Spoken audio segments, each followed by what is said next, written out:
શહેર પાદરા તાલુકામાં બે જૂથ વચ્ચે પથ્થરમારો સર્જાયો। મળતી માહિતી મુજબ ખબર આવી રહી છે કે પથ્થરમારામાં ઈજા થતા 108 મારફતે એસએસજી હોસ્પિટલ ખસેડવામાં આવ્યા છે।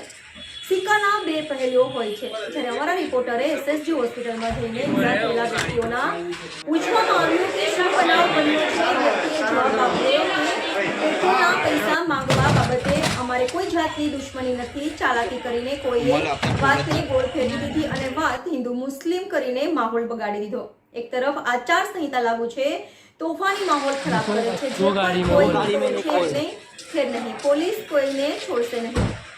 રિપોર્ટર એઝાઝ અને હનીફ, NN ન્યૂઝ વડોદરા। દર્શક મિત્રો, તમારી આસપાસ બની રહેલી અવનવી ઘટનાઓ વિશે જાણવા માટે NN ન્યૂઝને લાઈક કરો, શેર કરો, સબસ્ક્રાઇબ કરો, બેલ આઇકન પ્રેસ કરો। જે પાદરા પેટ્રોલ પંપ એ જે સાબરમારી સર્વિસ છે 2008થી મારી જોબ છે। એ કસ્ટમર આવ્યો, મને કે 50 રૂપિયાનું પેટ્રોલ નાખી દો, તો મેં 50 રૂપિયાનું પેટ્રોલના બદલે મેં ભૂલથી 140 ગલતી પ્રીસેટ મારાથી અવરું થઈ ગયું, 140નું નાખી દીધું। તરત જ મેં જાણ કસ્ટમરને કરી કે સર જોઈ લો ડિસ્પ્લે પેટ્રોલ પંપ પર કે મેં 50ની બદલે 140 રૂપિયાનું પેટ્રોલ નાખી દીધું છે। એમને મને કીધું મારી પાસે પૈસા નથી, તો મેં કામ કરો સર 50 આપી દો, તમારી પાસે છે ને 90 રૂપિયાનું પેટ્રોલ ખાલી લો। તો કહે છે કે સારું, વાંધો નહીં।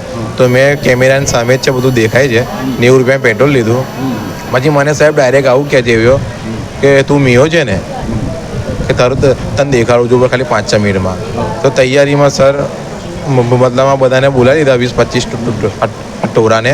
પાદરાની અંદર જે હિન્દુ એકતા સંગઠન ચલાવે છે, એનું નામ છે હિન્દુ એકતા સંગઠનનું સારું નામ છે એનો જે પ્રમુખ છે એ પ્રમુખના વડે 20-25 જણ આવ્યા સાહેબને અમારા પર જાન લેવા હમલો કર્યો છે। મારા પર ને મારા બનેવી પર હમલો કર્યો છે, જાન લેવા। મારા બનેવી બાજુમાં જ છે।